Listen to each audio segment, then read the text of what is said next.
Hi guys, and welcome to today's video on graphing logarithmic functions. Yes, this is really exciting and is part of my Methods 3 and 4 course. Now, before you stop, if you are from anywhere else in the world, don't worry about it. It's good. Math is a universal language, and if you're here looking about how to graph logarithmic functions and transform them, all that type of stuff, stay with me. I promise it will make perfect sense and probably be the best 20 minutes of your life you've ever spent. Probably not. Big claim, but I'm giving it a go. Now, if you are new and you haven't already done so, would you do me the favor? And there's a red arrow coming over there that says something along the lines of subscribe. Now, I don't get a penny from these videos. That's fine. I'm doing it for fun more than anything and to help you guys out there who are watching. But it's really helpful to know that you are in fact watching, and clicking that button is the best way for you to communicate with me. Or leave a comment below if you're enjoying the video. I don't get enough comments. I need more comments. Anyway, that's a whole new thing. And likes. Whoa, I'm very needy. Now, as we normally do, this is the stuff we're going to do in the lesson. And we're looking at, how to draw base graphs of logarithms. Knowing how to draw those base graphs, we will then be able to transform them using dilations and reflections and translations. Once we know how to do that, we can look at changing bases of particular logarithms, which has already been done sort of in methods 1 and 2, but we then extend it to say, well, can we use that information and that knowledge that we've already got to go from graphs of one exponential to another? And actually, believe it or not, the answer is yes. And it's very exciting, but it's coming up a little bit later on in the video. Now, we've already looked in a previous video at exponentials, and we had an idea that if we were to draw exponential graphs, they had a certain amount of commonalities. So, for example, if I had y equals 2 to the power of x, we knew that this point here was 0, 1, and we also know that when we put a 1 here, this point here became 1, 2. And that value of 2 very much came from this base here. And we worked out that for all values where we had y equals a to the power of x, barring when a was equal to 1, and for all values of greater than 1, then it all formed that same idea, that exponential getting faster and faster and faster. And a real world application there was sort of banks. If you put a load of money in a bank and leave it, then while initially it will grow very slowly, as you leave it after about 40 years, I know who's going to leave money in a bank for 40 years, it will grow and grow and grow exponentially, and then suddenly you'll be a millionaire by the age of 65. It's the general idea. I haven't ever had that much money in a bank to be able to cope with the idea of being a millionaire. But exponentials were awesome. And then what we did was, we can now look at the idea of saying, well, what would happen if I drew the graph of y equals log base 2 of x? Now, drawing these things is funky and awesome, and actually important for this whole video. So, drawing this on my trusty Desmos.com, and I'll talk more about that in a moment. First thing I would have would be an asymptote at x equals 0. Now, why would that be? Well, funnily enough, comparing it with this one here, we have an asymptote there at y equals 0. Drawing this graph would actually have this type of shape, looking slightly familiar, don't you think? This point here would be 1, 0. That looks mildly familiar. And if I did a 1 here, that coordinate position there would be 2, 1. Interesting. Well, if you now compare that with the graph above, actually what happens is, if I was to draw a line there of y equals x, and that is the worst line I think I've ever drawn, then what I would find is that my graph of y equals 2 to the x actually reflected in that line y equals x gives me my logarithmic 2x, and i.e. they are the inverse of each other, which is actually pretty funky and pretty awesome stuff. Now, when I teach this in year 11, the great thing is I sort of say to people, well, draw the exponential first, then use that to draw the logarithm. But hey, we're methods 3 and 4. We're beyond that laughable easy stuff now. We're just going to draw it as it is. Graphing logarithmic functions is critically important. Graphing these base ones is really, really important, and I'm going to explain why. So there's 3 graphs shown here that I've used Desmos.com to actually have a go at. And what you'll notice is, firstly, they all pass through 1, 0. Yes? Marvelous! Let's look at the blue one first. So the blue one first says the y equals log base 10 of x. Yes, it goes through 1, 0, but what would happen if I look at my y value of 1? Well, if I was to cross all the way over there, I would find out that that point there would be 10, 1. Whoa, awesome! What about, let's do this one here, the y equals log 2 to the x. I already talked about that a moment ago. Again, yes, thank you very much, it's going through my 1, 0. If I look at where it goes, it crosses at 2, 1. Awesome. So we now have automatically 2 points we can put on our graph to help us later on with our transformations. Sort of say to the examiner, I know where this point started and I know where it ended. And that's all the examiner needs to know, that you understand, because drawing graphs, particularly sketches, not necessarily the most accurate thing in the world. And this one here, this log base e of x. Now, if you haven't already dealt with it, log base e can also be expressed with the natural log of x. I don't know why they're the same. Barry's been added again. If you don't know what I'm talking about with Barry, this guy, I swear, is paid in Australia to make things difficult. But we can write log base e of x and ln x as the same thing. But again, this graph here crosses through 1, 0. And if we look to the point where it crosses 1, it's this one here, which is about 2.718, 1. That's Euler's number. Oh, Euler. Very exciting. Look it up. It's fabulous stuff. So knowing that all of these log graphs have the same general base, that means I can now literally draw any graph so long as I know what its base is. So let's say log 8x. It's a random one I've never done. There's my y value. There's my x value. Now, obviously, I have to make sure that when I have asymptotes, I always label them. And then in many cases, this is going to now give me the reference to draw my graph.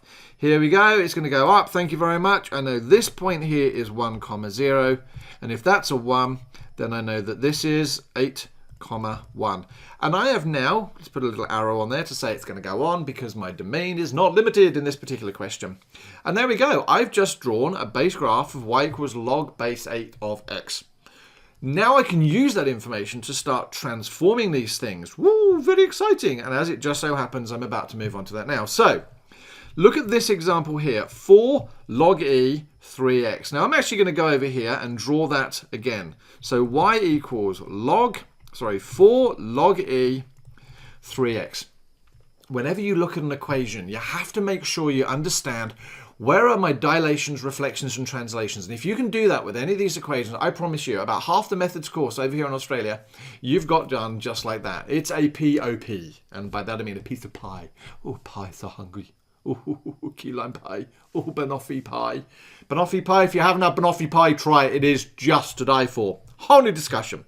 So, with this particular question here, I always draw my graphs in stages. And it will normally be 3 sketches. In an exam, it's not a problem. Do them in the side of the exam. But first thing is, I'm going to look at my y equals log base e to the x. Well, we know what that looks like. Has an asymptote at x equals 0. It's going to come up like that. It's going to go through 1, 0. And if that's 1 there, this is going to go through e, 1. So there is my base graph. Thank you very much. I'm partway there, or 1/3 of the way there. Now I'm going to look for my dilations. Well, as it turns out, the easiest dilation to look at would be that 4. All right, so dilation of 4 means we're moving it away from the x-axis. So all of my y values are effectively going to times by 4. Well, if I times 0 by 4, well, that's not going to give me anything. So that's going to stay where it is. Let's just draw a quick sketch because we're going to draw this again. We now know that that point there is going to stay as 1, 0. Because if I times 4 by 0 or 0 by 4, it's the same. But my e, 1 is now going to become e, 4. So there is my 4. There is my point, and I'm going to label it as e, 4. And now I'm going to draw my really shonky graph of a log. So now that is my graph of 4 log e to the x. I'm almost there. Make that go down a little bit more. I now need to work out what this 3 inside my function means. And when it's inside the function, I always think, it's going to do opposite than the one I'm expecting. So it's going to do something to do with the y-axis. It's not going to times by 3. It's actually going to times by 1/3. So what that now means is that all of my x values are going to divide by 3. So, well, ladies and gentlemen, just to make life a little bit easier for me, there is divide by 3. And there is divide by 3. And actually now, there is my graph of y equals 4 log base e of 3x. I have all my important points listed on there. I've got my x-axis intercepts down. I've got my asymptote down. I've got 1 point for reference on there. I'm pretty sure if I was to sit an exam, I would get lots of marks. Here we go, ladies and gentlemen. Really bad of me on Desmos not to have put in the asymptote. So there we go. Just checking, what did we see? Yes, my 1, 0 went to 1/3 0. My e, 1 went to e on 3, 4. What is my domain? My domain are all possible x values, and in this situation it would be real plus. Now again, because we have an asymptote at x equals 0, we cannot include that 0 point. You could equally have written the domain as 0 to infinity, but making sure that you have that curved bracket. What about my range? Well, the great thing about log graphs is the range is all values. It's totally possible to get all of those values. And so we can just write that as R for real. See what this stuff is amazing. What about this one? Log 3 of x minus 3 plus 2. Let's do the same thing. So y equals log 3 of x minus 3 plus 2. Again, the minute I start looking at this, I'm like, okay, what's my base graph? And what are my dilations, translations, and reflections? All right, or dilations, reflections, translations, if we're going to do them in that order. Well, first things first, I know what my base graph is, so I'm going to draw the graph of y equals log 3 to the x. Here's my asymptote coming in. Again, that's a shonky line. Yours will be better in an exam. I'm drawing mine with what is effectively electricity, which is fascinating. It's like magic, really. Take this back 20 years and show somebody what I'm doing now. They would literally have me burnt at a stake. There are many people who would undoubtedly have me burnt at the stake now. I know. Just chill. Okay, so putting on my important points as it stands at the moment, that's 1, 0. Here is 1, and that is going to be 3, 1. Thank you very much. Very happy, but not the end. Are there any dilations? No. Are there any reflections? No. But there are some translations. I'm going to deal with the one inside the bracket first. So that's going to move me this way. Yay! Ooh. Anyway, so doing that, we are going to want to move my whole graph 3 to the right. Yes, we want to go 3 that way. Now, I would have pointed on my camera, but really it messes with my head. I don't know which way I'm going.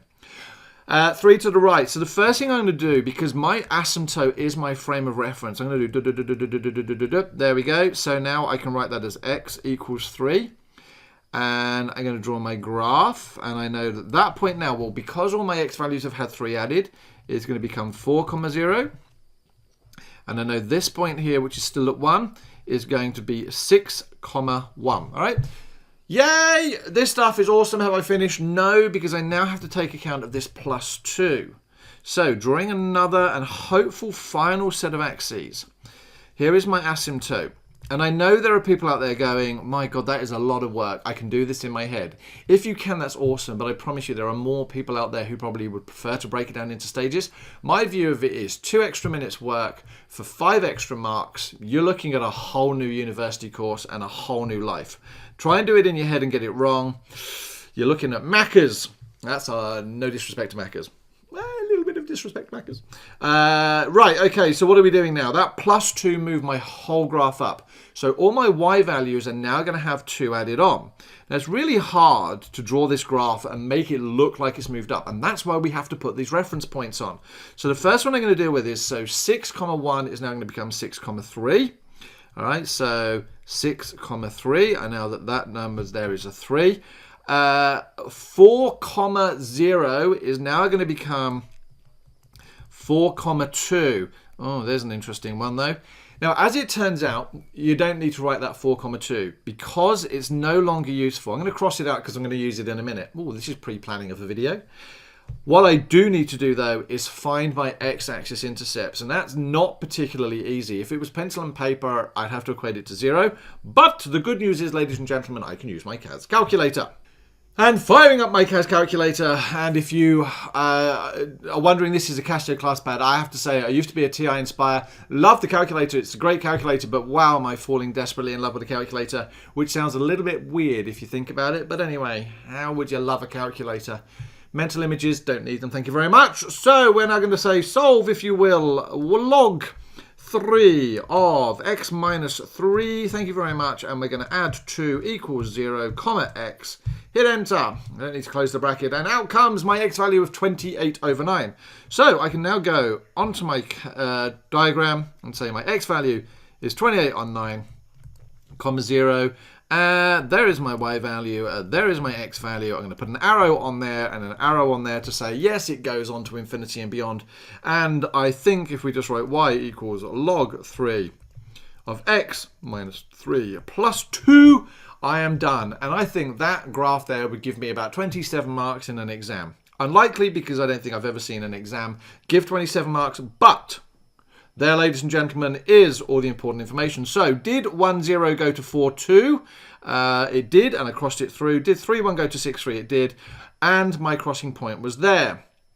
Now, looking at my graph, I've actually missed out my asymptote, so I should put on there x equals 3. And the question is, what is my domain?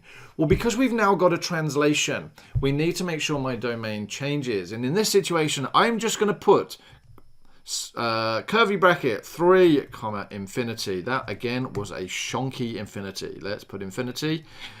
Again, infinity curvy bracket because it can't include it, and 3, it can't include it because it's an asymptote range. As it turns out, once again, is all of my real values. Whoa, this stuff is awesome. Now, as I have alluded to, as I have drawn all of my graphs, in every exam, it is critically important to know what it is they're looking for. And over here in Australia, for methods 3 and 4, you must label your axes. You must label x-axis and y-axis intercepts as coordinates. And you'll notice that's what I did here. Yes, I could have put 28/9. I'd have lost my marks. You have to put it as a coordinate. You must label at least one coordinate outside of those listed above. So that's why I put the 6,3 in. It was important. Turning points. If your graph has turning points, particularly when we do maximums and minimums, must be labeled. Label the graph with the equation. A lot of maths teachers go, you don't need to do that. My advice is, if you've got more than one graph on there, you're going to have to. Otherwise, it's not clear which graph is which. And label the endpoints. If they limit the domain, you must label your endpoints. Now, as this is a CAS course, remember, as I just did there, we can use the CAS calculator. And it is absolutely acceptable if you're in a methods exam to write a coordinate 0,2 log e 5 minus 3. That is an exact value. If the question says to you to write it as a decimal, then obviously you would convert that into a decimal, round it to 2 decimal places, whatever it's asking you to do. But while it looks weird, that is an exact value, and that's exactly what it's been looking for. Now, changing base. Whenever I do this, I want to do ace of base. All that she wants is another baby. Anyway, but the point of it is, methods 1 and 2, we taught you to change base. And we said things like log 3 to the 4 can be re-expressed as log base 10 of 4 divided by log base 10 of 3. We could take this 3 here and move it to the bottom. The 4 stayed on the top. And so long as we used log 10 on the top on the bottom, or log 8 on the top and log 8 on the bottom, or whatever else, we could effectively split that up and re-express it. But interestingly, no one's ever turned around to me and said, why would you want to do that? My answer normally would be to pass an exam. But let's look at the generic case here. Let's look at the idea of log a to the power of x is equal to. Now I can split that up. Again, I've chosen log base 10 because that's the most obvious. That's the one we tend to use. To the x, yep, and log base 10 to the a. Again, the a is on the bottom because it's the base. It's on the bottom. The lower thing there goes on the bottom of the denominator. Now, if we were to look at, for example, y equals x on 2, then that's exactly the same as y is equal to a half of x. And this half here is, oh my God, it is a dilation away from the x-axis. So we can reframe fractions in different ways. And that's effectively what I've done here. We've said that the graph of log a to the x could be created by doing the log 10 of x, by drawing that graph first. We know what the log of 10 of x looks.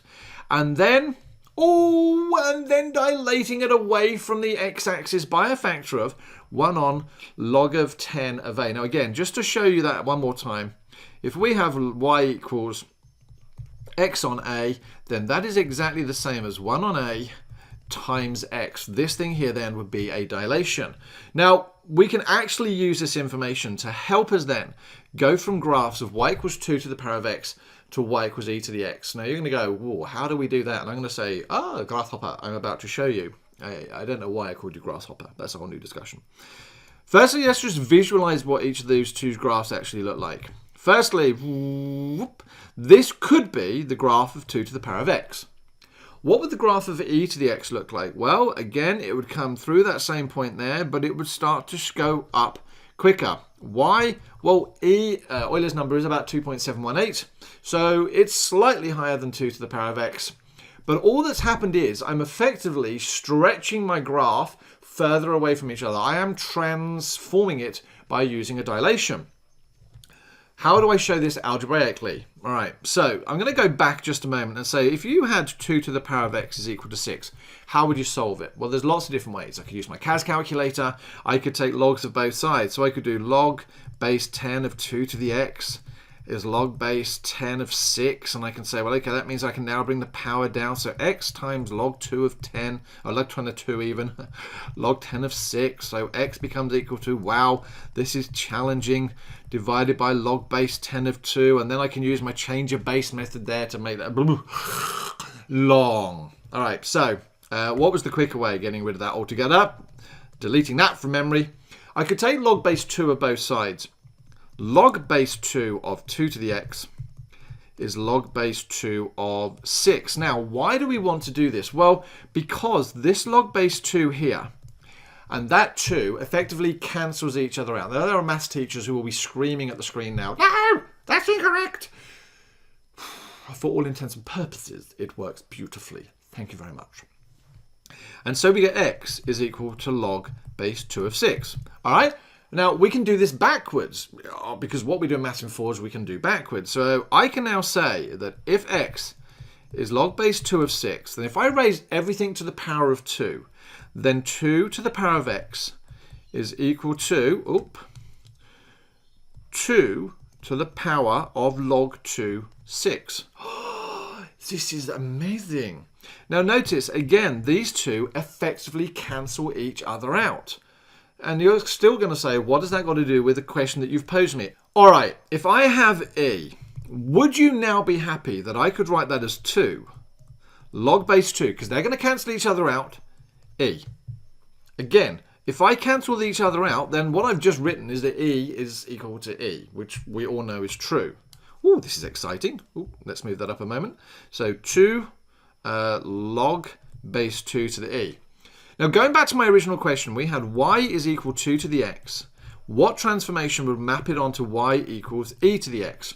Well, I've got e, so what would happen if I now have e to the x? Well, all I've done is raise e to the power of x, which would mean I now need to do 2 log base 2 e all to the power of x. Again, going back to some theory, if I have a to the power of b to the power of c, that's a to the power of bc. So when I've got a power of a power, I just multiply them together. So this now becomes e to the x is equal to 2 log 2 ex. Now, I have just had a eureka moment. That's probably because I recorded this video again earlier, and unfortunately I got something silly wrong and I had to do it all again. But now, let's compare this. I have y equals 2 to the power of x. And I've got to try and translate that or map that onto y equals e to the power of x. But I've just said that can be replaced now with 2 log 2 e times x. Hold on a moment. What do you notice? Well, what we notice is that that stuff inside the brackets is actually it's a dilation. What I'm saying is I can now get from 2 to the x to e to the x by doing a dilation, yes, this way, away from the y-axis. Because it's inside my function, it's away from the y-axis. But by what factor? Well, because it's inside my function, as I always think of it, it's the opposite of what we're expecting. So we're not going to times by log e to the log base 2 to the e. I am now going to dilate factor.